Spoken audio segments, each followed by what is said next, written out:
I love great conversations. Hi, my name is Angel Jones. Thank you for joining me on 12-Minute Convos, where I help you create a brand of your own unique real self. Listen in as I have conversations with amazing people from all over the world.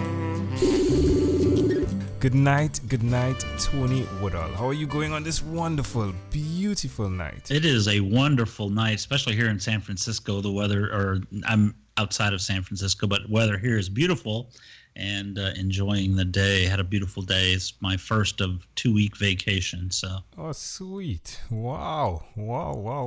And you get to speak with me. Wow, on your vacation. Do. Wow, that's great. I appreciate that tremendously.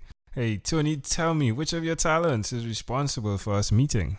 I think the talent that I have is being a podcaster like you. I am the host and founder of Goal Getting Podcast, and I've been doing that for 2.5 years. And Wow. I think that's probably how we met on one of our Facebook groups that we're part of. Yo, congratulations, Tony. That's amazing. Congratulations. Wow.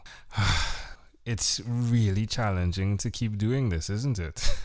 It really is. It really is. And it's fun, but it is. It's a blast, and I love it. And I haven't been as regular lately as I have been in the past, so I'm trying to get back into it. Work has gotten in the way sometimes, and I'm busy with a lot of different things, so sometimes you have to prioritize. And so far, the podcast is still doing great, actually growing without me doing anything, so that's a good thing. Yeah. You put the hard work in, right? You set Exactly. the plant up. Yeah, that's amazing. Well, tell me what you do on your podcast, please. I am the host of Goal Getting Podcast. I teach people how to get the goals they set and how to overcome limiting beliefs so that they can get rid of those thoughts that keep them from achieving their goals. Now, is it an interview style podcast, or are you speaking on this? It's a little bit of both, or several things. I started out as a solo podcast where I was teaching things, the program that I have, Goal Achievement Success Systems, and then I started interviewing people who have achieved specific goals that other listeners might have a desire to achieve, and get them to offer tips, tricks, and strategies on how to achieve those goals, or how they achieve those goals, so that others could learn from them. And then I also, for a while, had a quote of the day where I was doing a 6 days a week quote, a 2 to 5 minute quote, where I talked about different quotes that inspired me and kept me going when I was, a little bit down or whatever, and gave my opinion or my thoughts on that particular goal or that particular quote, and what, really what it meant to me, in my life. So I'm guessing this podcast, as much as it brought value to others, it's sounding as though this podcast brought great value to you, Tony. Oh, absolutely. Yeah, why will you continue to repeat this skill? Even though you fell off for a bit, why will you continue? Well, I love sharing my message to others to help inspire them.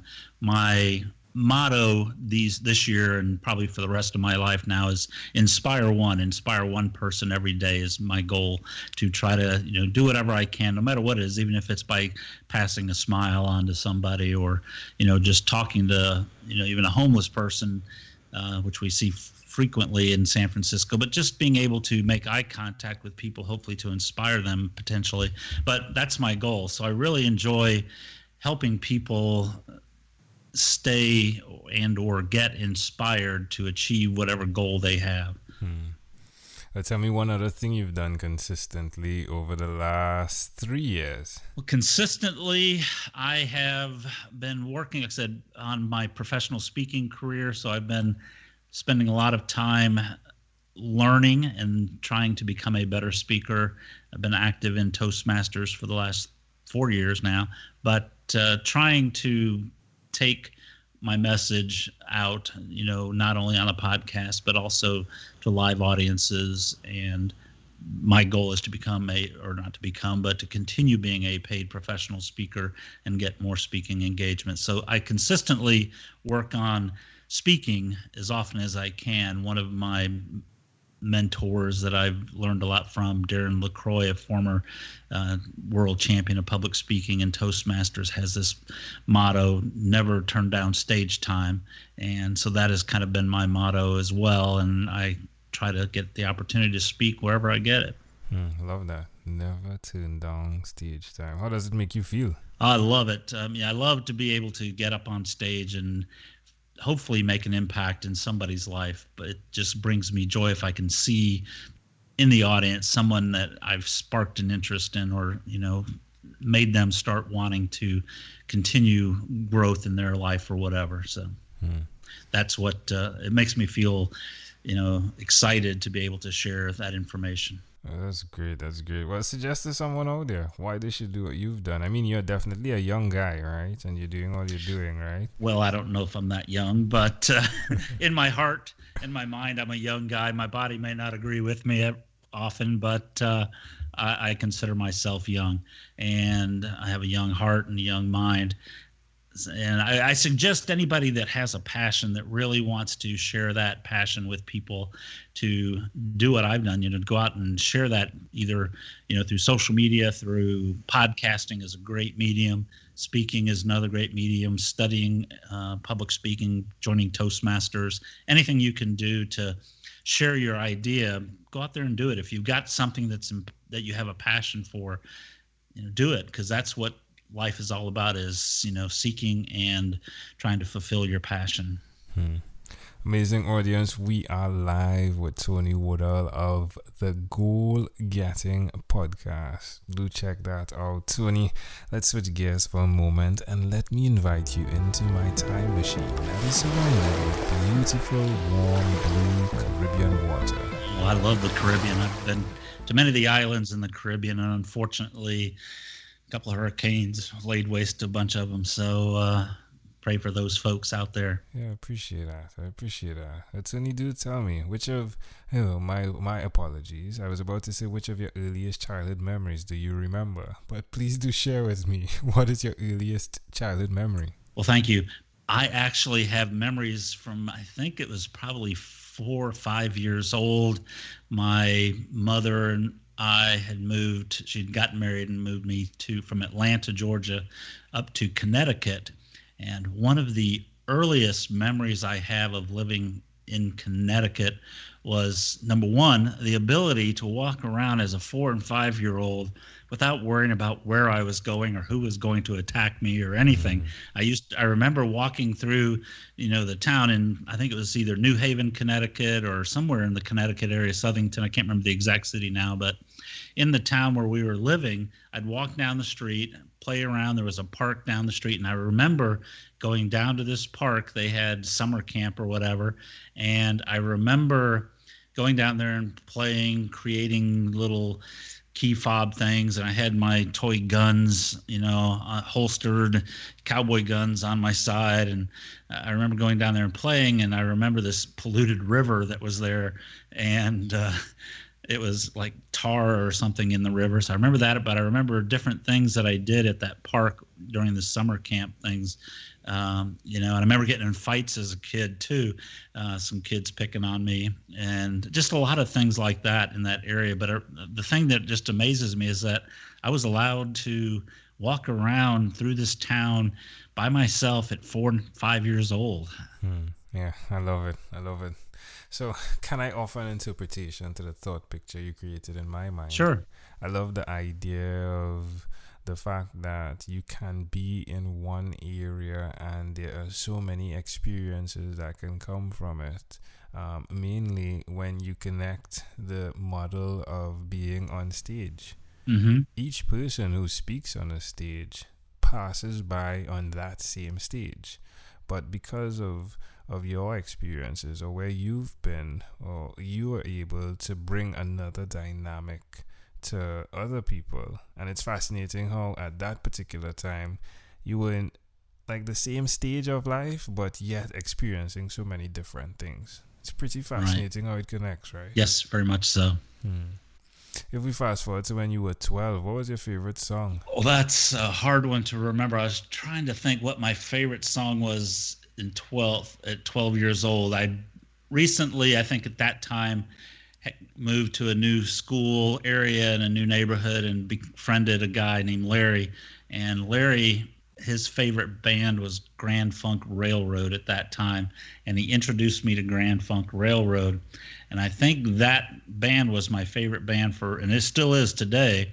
But back then, one of my favorite songs that I remember from Grand Funk Railroad at 12 was Inside Looking Out, and I believe that's the name of it. But one of their songs from one of their early albums, they had played at, I forgot where it was recorded live from, but that what I guess would say was my favorite song back then. Yeah, it's funny. Like I so love to connect these names. I'll tell you who. It's like, even on the stage, right? It's definitely Inside Looking Out, right? You're on that stage. Mm-hmm. It feels like that, doesn't it? It does, yes, very much so. And you're trying to tell stories from the inside, looking out, and get people to see them from your inside. So wow. Well, Tony, we have now arrived at our destination. But before we get off of this time machine, there's a small declaration form. So it's yes or no, possibly a bit more. Tony, have you chosen someone to pass on your skills to? I try to share my speaking skills and podcasting skills with many people. I do consulting work, so I try to share that information. And I try to, I'm a mentor for a lot of people in the Toastmasters Club that I'm in. So I try to help them expand their speaking capabilities to grow and to become more confident in that area. So I don't have a particular person, but just younger people who want to improve their life with speaking and or other areas. And are you married? I am not at this time. Do you have children? I have 2 daughters. As a matter of fact, I just got off the phone with my oldest daughter, and yesterday I spoke with my youngest daughter. So I do. They're both grown and doing very well on their own, living in Georgia. I live in California now. I'm from Atlanta, Georgia originally, and that's where they are. Do you believe in God? I believe in a greater power, so we can call him God, the universe, whatever you want to call him. I believe in just a higher power. Do you have an inner circle of friends? I do. Several close friends I've known for several years. My oldest friend is somebody I've known for 30 years. He was the best man at my wedding at the time. He is my martial arts instructor, and we've been through a lot together. But I do have, I have several different networks that I belong to. My martial arts network that I trained with for several years, and I are still very close. We communicate frequently thanks to social media. Sweet. What about TV? Do you watch TV for more than 3 hours a day? Not more than 3 hours a day. I try to limit my TV, though lately I've been watching a little more than I want to. Get caught up. I try not to spend too much time on TV if I can help it, but certainly I try to stay away from 3 hours a day. It's way too long. But some days when I'm exhausted from a long day of working or whatever, sometimes it's good to veg out on some TV because you're not thinking. But Tony, my friend, after having 1,001 conversations, came up with this workbook called Yours, and it stands for Your Own Unique Real Self. Connected to that is your own unique real statement. If you had to share with us, Tony, your own unique real statement, something that represents who Tony Woodall is, what would you say that is? I would say my own unique real statement is I'm a very loyal, motivated, passionate person who wants to share and help everybody that I can to achieve their dreams. Love it. Tony Woodall, this was a great pleasure. Before you leave, is there anything else you'd like to share with our amazing audience? I only want to share that I'm excited that I got the opportunity to speak with you as you strive to achieve your goal. And I'm glad I'm a part of it. So thank you very much. You are welcome. Hey, this was a great pleasure. Tony Woodall, thank you for being on What is Inspired by 12-Minute Convos with Angel Jones. Thank you so much. And I look forward to keeping in touch with you, sir. Thank you for being on 12-Minute Convos with Angel Jones. Stay tuned for more from our advertisers. Diabetes is a mountain pandemic. It's a disease that's not acute, but chronic. Similar to this rhyming method, I have simplified the definition the signs and symptoms and the complications of diabetes for both adults and children in my books, Poems for Patients, A Focus on Diabetes, and The ABCs of Diabetes for Children. These books are available on Amazon.com, and for more information, you can visit my website, poemsbyaj.com. That's poemsbyaj.com.